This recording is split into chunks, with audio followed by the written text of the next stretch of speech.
नमस्कार दोस्तों, मैं सीमा सिलावट आप सभी का बहुत बहुत स्वागत करती हूँ मेरी इस वीडियो में। दोस्तों, अभी हमारी सीरीज चल रही है नक्षत्र की और आज हम बात करेंगे मृगशिरा नक्षत्र। 5वां नंबर का ये नक्षत्र है, उस पर हम आज चर्चा करेंगे। हर राशि के पीछे 3 नक्षत्रों की ऊर्जा पाई जाती है, जैसा कि मैंने आपको बताया था। उन जो 3 नक्षत्र है, उन नक्षत्रों की ऊर्जा का उतना ही प्रभाव पड़ता है किसी भी जातक की कुंडली में जितना कि लग्न कुंडली का पड़ता है। लग्न कुंडली में जो 9 ग्रह बैठे हैं उनका पड़ता है। तो अगर हम ज्योतिष शास्त्र की गहराई तक जाना चाहते हैं तो हम जो नक्षत्र है उसको हम अवॉइड नहीं कर सकते हैं, क्योंकि अगर हम नक्षत्र को अवॉइड करते हैं, सिर्फ लग्न राशि से ही, सिर्फ लग्न कुंडली से ही अपना प्रिडिक्शन करते हैं, तो कहीं ना कहीं कमी रह जाएगी। आप जो 100% जो सटीक प्रिडिक्शन है वो आप नहीं कर पाएंगे। नक्षत्र में हम 3 चीजें जो है लग्न कुंडली के अकॉर्डिंग देखते हैं, वो सबसे ज्यादा इंपॉर्टेंट है। एक तो लग्न राशि, चंद्र राशि और सूर्य राशि। ये मोस्टली देखी जाती है, सबसे ज्यादा अहम है ये। क्यों? क्योंकि जो लग्न राशि है उससे हम जातक का, किसी भी व्यक्ति के जो शारीरिक बनावट है, उसकी कद काठी है वो कैसी होगी, वो उसकी जो पर्सनालिटी है वो कैसी होगी, तो वो हम देखते हैं। सूर्य राशि जो उसकी आत्मा है, वो इंसान अंदर से कैसा है वो देखते हैं। और फिर देखते हैं हम चंद्र राशि, मन। अगर हम किसी भी व्यक्ति के स्वभाव को पकड़ना चाहते हैं तो उसके लिए हमें चंद्र को देखना होगा, क्योंकि चंद्र होता है मन का प्रतीक। मन से वो इंसान कैसा है, उसके विचार कैसे हैं, वो सोचता कैसे है। तो जैसे उसके विचार होंगे वही उसकी आदतें बन जाएगी, वही उसका स्वभाव बन जाएगा। तो बहुत ज्यादा जरूरी है चंद्र राशि को देखना। तो ये सारी चीजें हम नक्षत्र से देखते हैं तो किसी भी व्यक्ति का बिल्कुल 100% प्रिडिक्शन निकाल सकते हैं। फिर बात आती है कि दैनिक जीवन में कुछ भी ओकेजन हो गए या कुछ भी मुहूर्त, जैसे शादी है, गृह प्रवेश है, या कुछ भी आप नया काम, शुभ कार्य करना चाहते हैं अपने जीवन में, तो उसके लिए भी नक्षत्र बहुत जरूरी है। नक्षत्र से ही वो सारे मुहूर्त निकाले जाते हैं, तो नक्षत्र भी इन चीजों के लिए बहुत ज्यादा जरूरी है। देखिए, नक्षत्र क्या होता है, मैंने आपको सिंपल लैंग्वेज में बताया था कि पूरा जो आकाश मंडल हमारा होता है वो नक्षत्र होता है, और नक्षत्र का जो क्षेत्रफल है वो 360 डिग्री है। हमारी राशियां होती है 12, तो 360 को अगर हम 12 से डिवाइड करते हैं तो आता है 30 डिग्री। तो हमारी जो लग्न कुंडली में जो हमारी 12 घर होते हैं, तो 12 जो घर होते हैं, जो उनकी जो एक एक घर की जो डिग्री होती है, हर भाव की जो डिग्री होती है वो 30 डिग्री होती है। और फिर बात आती है नक्षत्र। नक्षत्र को जो टोटल डिवाइड किया हुआ है 27 नक्षत्र में, तो 27 जो नक्षत्र हैं, अगर हम उनको 360 से डिवाइड करते हैं तो फिर आता है 13 डिग्री 20। ये 13 डिग्री 20 जो वो है वो हर नक्षत्र का क्षेत्रफल होता है। जैसे मृगशिरा नक्षत्र है, इसका जो क्षेत्रफल है वो है 13 डिग्री 20 का, ये उसका पूरा क्षेत्रफल है।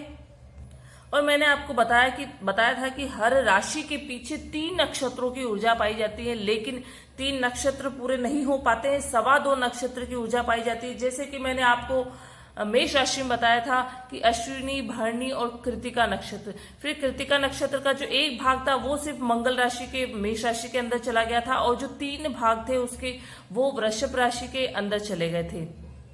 तो फिर यहाँ कृतिका नक्षत्र की हमारी चर्चा हो चुकी है।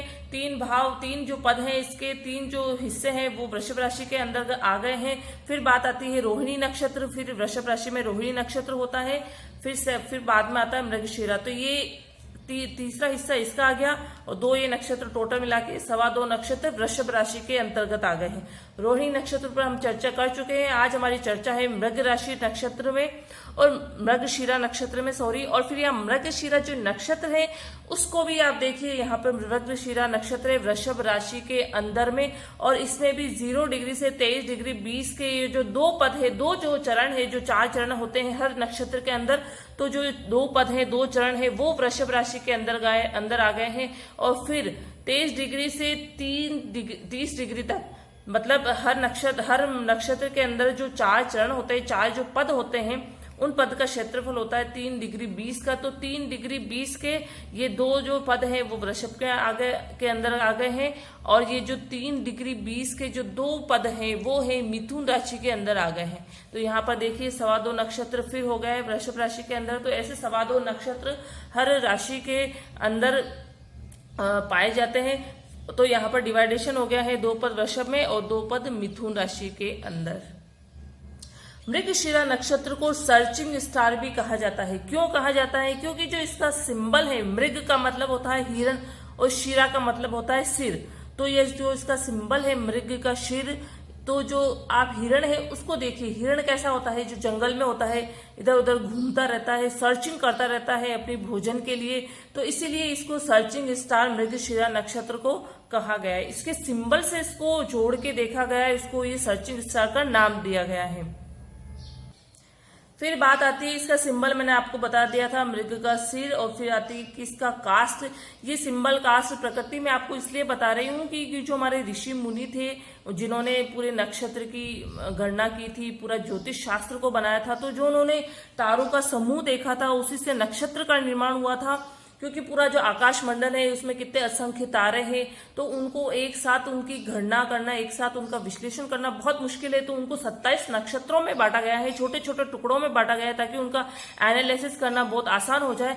तो जो तारों का जो समूह था उनको उन्होंने जीवित रूप में देखा, एक प्राणी के रूप में दिखा है, उसमें प्राण देखे हैं, इसलिए उनका उसमें सिंबल बताया गया है। फिर उसकी कास्ट, प्रकृति, जो उसकी दिशा कैसी है, उसके जेंडर, ये सारे बताया गया है, क्योंकि उसको उन्होंने एक प्राण के रूप में, एक जीवित रूप में देखा है। तो यहाँ पर हमारे जो मृगशिरा नक्षत्र है उसका जो कास्ट है वो है फार्मर, किसान। जो प्रकृति है उसकी तामसिक होती है। तामसिक क्यों होती है? क्योंकि जो मृगशिरा नक्षत्र है उसके जो नक्षत्र लॉर्ड है, देखिए वृषभ राशि है, वृषभ राशि के अंदर मृगशिरा नक्षत्र है। तो जो वृषभ राशि है, वृषभ राशि की जो लॉर्ड है, जो देवता है वो है शुक्र देव, ये सब हम जानते हैं। फिर इसके अंदर जो मृगशिरा नक्षत्र है, और हर नक्षत्र का भी अलग लॉर्ड होता है। तो मृगशिरा नक्षत्र का जो लॉर्ड है, स्वामी है, वो है मंगल ग्रह। तो मंगल ग्रह का प्रभाव इस पर जरूर आएगा। तो जो इसकी प्रकृति होगी वो तामसिक प्रकृति होती है, मतलब तामसिक प्रकृति थोड़े से क्रोधी स्वभाव के होते हैं। और तामसिक प्रकृति में जो लोग होते हैं वो थोड़ा सा तला भुना खाना या मिर्च मसाला खाना, जो तेज खाना होता है, मसाले वाले, तेल वाले, वो खाना पसंद करते हैं। तो इनकी जो प्रकृति होती है वो तामसिक होती है। फिर बात आती है तत्व की, ये पृथ्वी तत्व होता है इनका। फिर बात आती है गण की, तो देवगण होते हैं। और दिशा होती है इनकी साउथ डायरेक्शन। ये जो मृगशिरा जो नक्षत्र है इसकी जो दिशा वो है साउथ डायरेक्शन। फिर बात आती है स्वभाव की। देखिए आप स्वभाव कैसे देखेंगे, चंद्र को पकड़ लीजिए स्वभाव के लिए। लग्न राशि में चंद्र देव कितनी डिग्री के हैं, सबसे पहले डिग्री देखिए। फिर आप देखिए कि किस नक्षत्र में वो गोचर कर रहे हैं। तो अगर आप डिग्री देखेंगे तो उनकी, अगर आप डिग्री देखते हैं तो डिग्री से अगर वो देखिए 0 से 23 डिग्री के अंतर्गत आते हैं तो वृषभ राशि के अंदर आएंगे 2 पद, क्योंकि वृषभ राशि के अंदर है। 23 डिग्री से ऊपर चला जाता है तो वो मिथुन राशि के अंदर आ जाएंगे।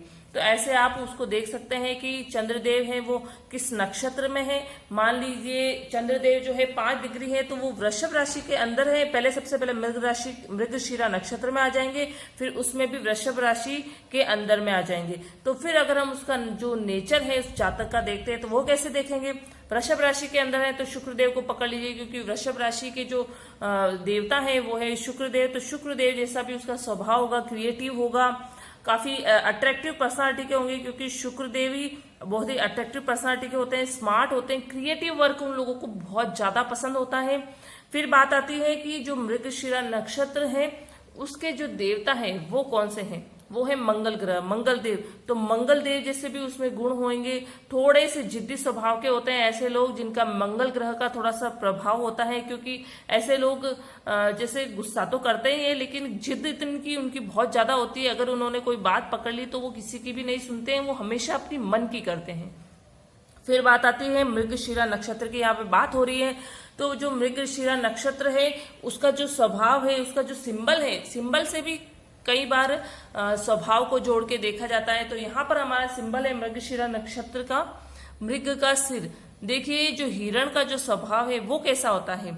हिरण का जो स्वभाव है वो काफी अलर्ट रहता है। आप देखिए जंगल में अगर हम हिरण को देखते हैं तो एक जरा सी आहट होती है तो उसमें वो बिल्कुल अलर्ट हो जाता है। तो हमेशा वो सावधान रहता है, अलर्ट होता है और प्रकृति प्रेमी होता है, क्योंकि वो जंगल में रहता है तो प्रकृति से काफी प्रेम करने वाला होता है। और थोड़ा सा संकोची होता है, क्योंकि जो हिरण होता है जानवर, आप देखिए बहुत ही शर्मीला होता है, बहुत ही जल्दी डर जाता है। अगर हम उसके सामने जाए तो बहुत ही जल्दी वो भाग जाता है। तो थोड़ा सा शर्मीला और संकोची स्वभाव का होता है। तो ऐसा ही स्वभाव ऐसे जातकों में पाया जाता है जिनका चंद्र मृगशिरा नक्षत्र में होता है। फिर वो थोड़े से जिज्ञासु प्रवृत्ति के होते हैं। वाक शक्ति जो उनकी होती है वो बहुत ही ज्यादा अच्छी होती है। बुद्धिमान काफी होते हैं, स्मार्ट होते हैं, काफी हेल्पिंग नेचर के होते हैं, उनका जो स्वभाव होता है वो थोड़ा सॉफ्ट होता है। फिर यहाँ बात आती है कि मृगशिरा जो नक्षत्र है वो विवाह के लिए शुभ नहीं माना जाता है। क्यों नहीं माना जाता है? क्योंकि इसका जो नक्षत्र स्वामी है वो है मंगल ग्रह। देखिए, जो मंगल देव है वृषभ राशि के अंदर मृगशिरा नक्षत्र है, देवता मंगल देव है, तो वृषभ राशि वृषभ लग्न की जैसे लग्न कुंडली है। फिर यहाँ पर देखिए मंगल देव के ये जो 8 नंबर है वृश्चिक राशि, ये कहाँ आ रही है? मंगल देव की राशि है, ये आ रही है 7th हाउस में। 7th हाउस होता है लाइफ पार्टनर का घर, और ये चाहे जो मंगल ग्रह है वो हम देवताओं की उस गिनती में लेते हैं, लेकिन ये पापी ग्रह होता है। तो ये यहाँ पर मंगल ग्रह जहाँ बैठता है तो उस ग्रह से रिलेटेड कॉन्फ्लिक्ट पैदा कर देता है। तो यहाँ पर 7th हाउस है लाइफ पार्टनर का, तो उससे रिलेटेड प्रॉब्लम पैदा कर देता है। फिर बात आई है ये जो वृषभ राशि है उसके लिए, तो यहाँ पर अष्टम द्वादश थ्योरी के अकॉर्डिंग ये वृषभ राशि का ये जो लग्नेश है उसका ये जो मंगल देव है वो शत्रु हो जाता है। तो यहाँ पर शत्रु भी हो गया, इसलिए विवाह के लिए जो मृगशिरा नक्षत्र है वो शुभ नहीं माना जाता है।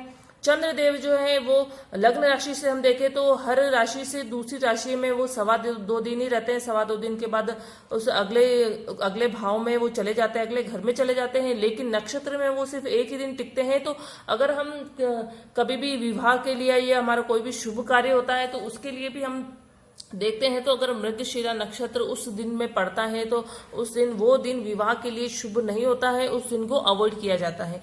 फिर बात आती है मृगशिरा नक्षत्र के 4 चरण की, 4 पद की।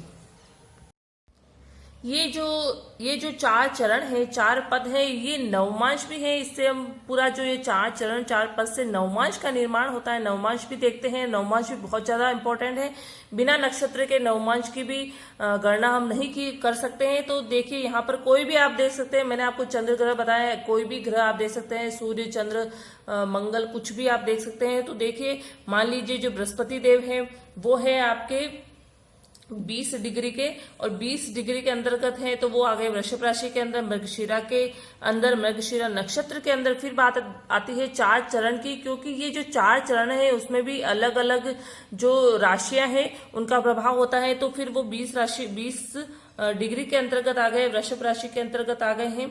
तो 20 डिग्री के अंतर्गत वो बृहस्पति देव वृषभ राशि के अंदर आ जाएंगे, और मान लीजिए उनकी डिग्री 23 डिग्री से 26 डिग्री 40 के बीच में है तो सिंह राशि का प्रभाव आएगा।